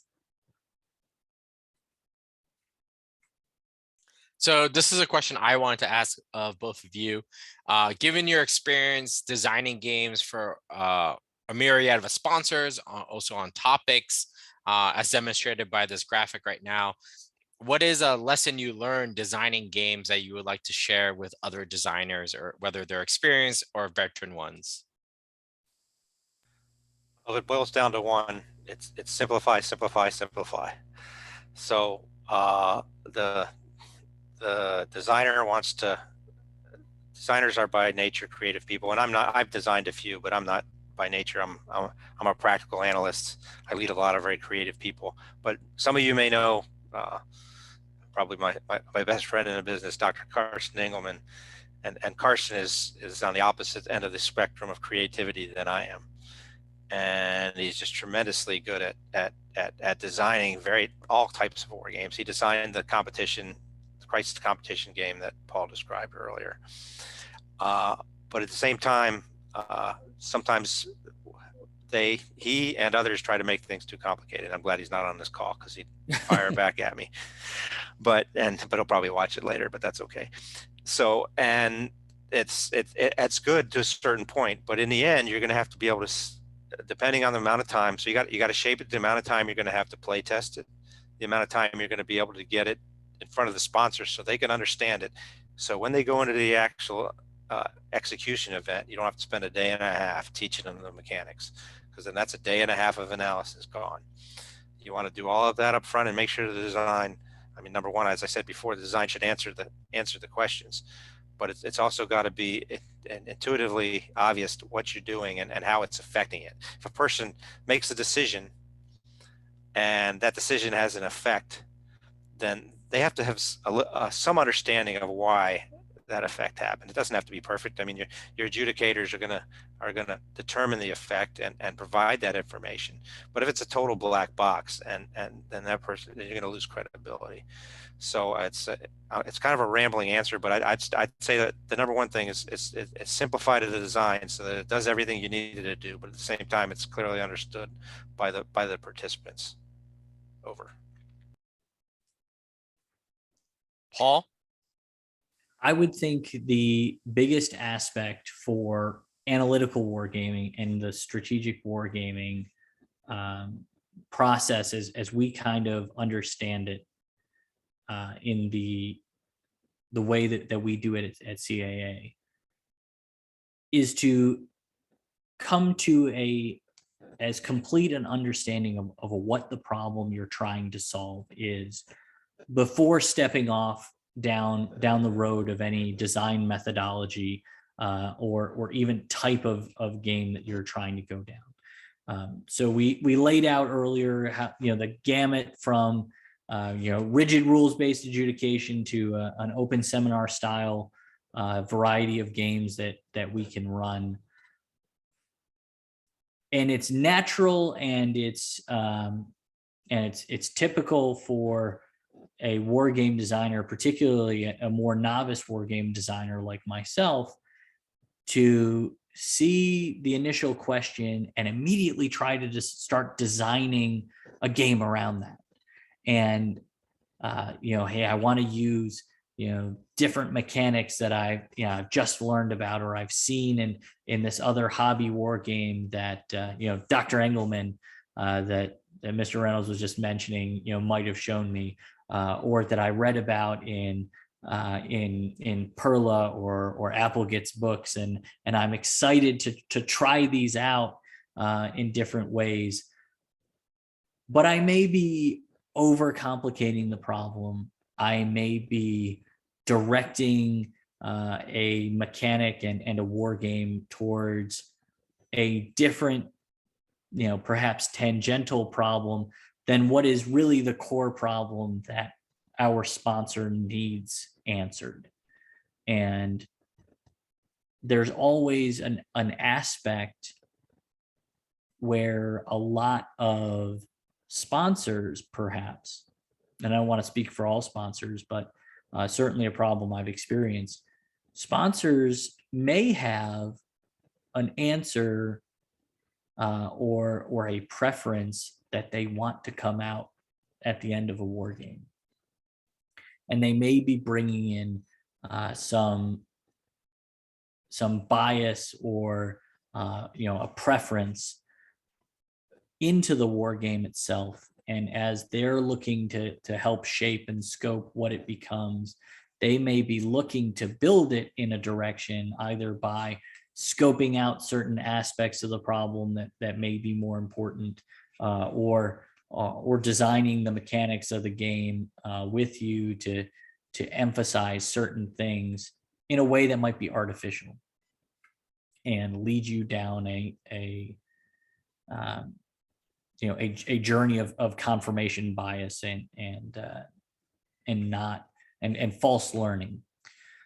So I think the biggest thing that I've learned through some of my very unique mistakes that I've made over the last year, and then the mentorship that I've gotten at CAA, is the most important things that we do in the war game design process happen up front. And if you spend 80% of your time defining the problem, scoping the problem, and understanding the problem, it's like the old adage of sharpening the axe before you begin chopping wood.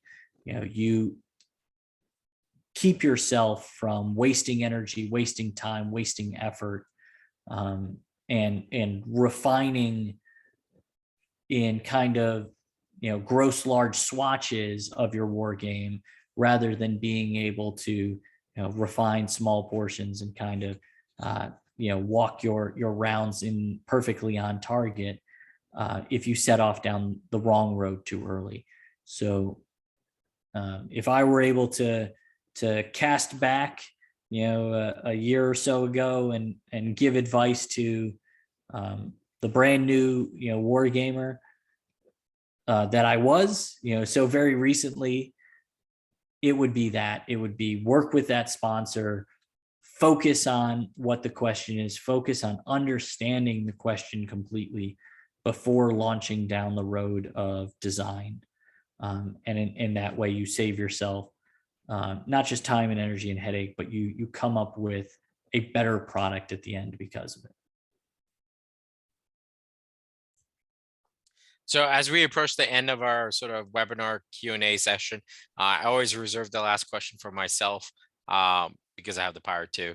And that is the one question to each of you I would like to ask is, if you had unlimited capacity and all the support and funding that you could possibly ask for, what kind of game or what topic of a game would you want to war game / design? You go first, Paul. Yeah, that's so difficult of a question, because in the past year, maybe a year ago, when I was on my academic kick of some wargaming, some focused readings on what you gave me, I came in with a full head of steam, and I said, oh, wouldn't it be great if we could do XYZ? These are the most interesting and important questions that face my nation and our army. Gosh, I wish they would just clear my calendar and let me work on these couple of things. But over the past year, I have gotten assigned to different war games and worked on different projects that have really been incredibly interesting, and perhaps more interesting than the ones that I would have chosen to work on myself. I'm working on one now for Homeland Defense, that if you would have told me that this war game would be as interesting and as useful as I've seen it, kind of take shape over the last year, I'd have told you that this is a boring problem set that we shouldn't even bother wasting our time on, and we should tell the guys down in Army North that they can figure it out themselves. It's not that hard of a problem, and we bid you good day, sir. But instead, we've worked with them. We've worked with a bunch of other stakeholders to really formulate, hey, how do we look, not just, what should we do in the Homeland Defense realm, but what are all the different agencies and processes and systems and authorities and everything involved in Homeland Defense. And we can see, hey, this is not a problem that we could push off to, Northcom or Army North, because it's not just their problem. This is an intricate web of how forward theaters and the homeland interact, how civilian agencies across the interagency and how the Army institutionally within the various major commands, places like Space and Missile Defense Command, Army Cyber, Army North, Northcom, the Joint Force, how all of them interact and how they all see this problem. It's been incredibly interesting, and it's kind of morphed into that, wow, I wish I would have had the foresight to say that this was the war game that I wanted to work on, a year ago when my calendar was free and open. But it's certainly morphed into an incredibly interesting problem set. The one thing that I would like to build that we haven't necessarily looked at as intently as certainly in an open and unclassified environment as I would want, is for particular personal reasons. I'm very interested in nuclear deterrence and deterrence beneath the strategic level. So the employment and use of limited nuclear options or tactical nuclear weapons. I would love to see war games that examine the thought process behind whether or not limited nuclear use necessarily cracks that nuclear taboo and breaks into something of uncontrolled or accidental or inadvertent escalation, or if it's something that can be managed at a lower level. Because I certainly think that with the number of tactical nuclear weapons or non-strategic nuclear weapons that are out there in the world, it's only a matter of time. And if we roll the dice enough times, we will eventually see nuclear use. And one of the shortcomings that I've seen, at least in the open and unclassified wargaming world, is that a lot of war games end at that first nuclear blinding flash.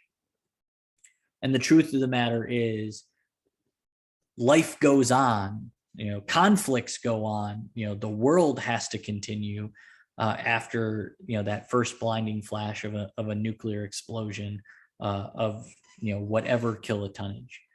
And we as an army, as a joint force, as a nation, as intellectuals and academics, we have to see beyond that and examine that rigorously in order to make sure that we fully understand that and we know how to operate, how to position ourselves, how to put ourselves at the best position of advantage, both to fight off that non-falsifiable claim of putting ourselves in unique advantage so that that situation never manifests itself, but also to put ourselves in a position where we can put ourselves at greatest advantage despite activities like that. So unlimited funding, unlimited budget, unlimited time, which the only person that can provide me that is sitting on the line right now and relieve me of my other responsibilities.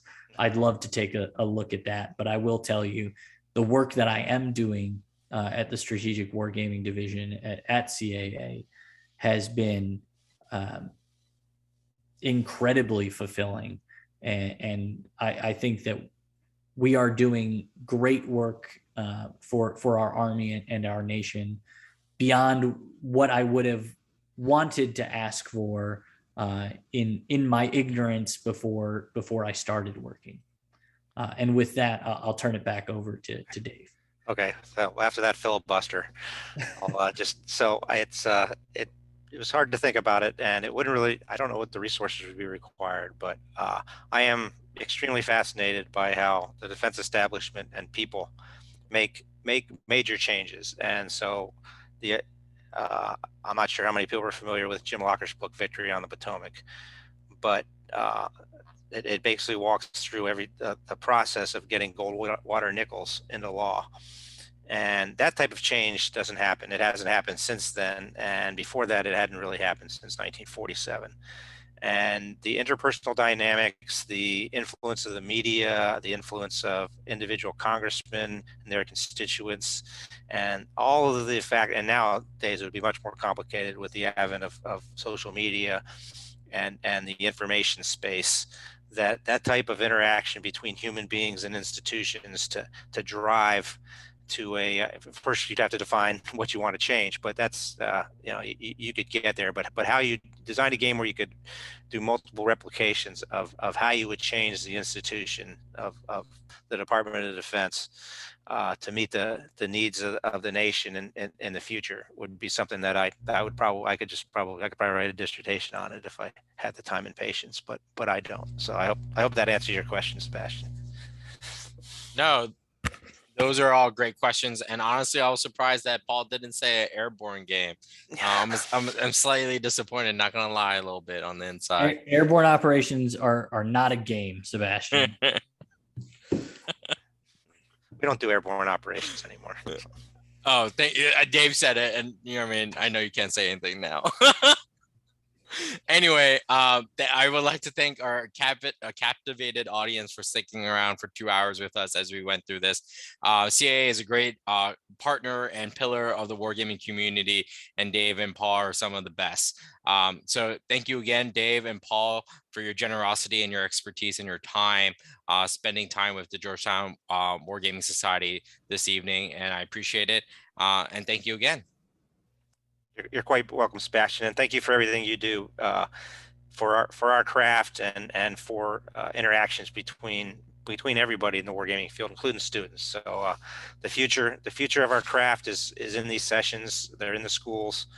They're across the table in young Major Kearney, and so I encourage you to keep up with that, and even if you do work for an organization like CNA. So over.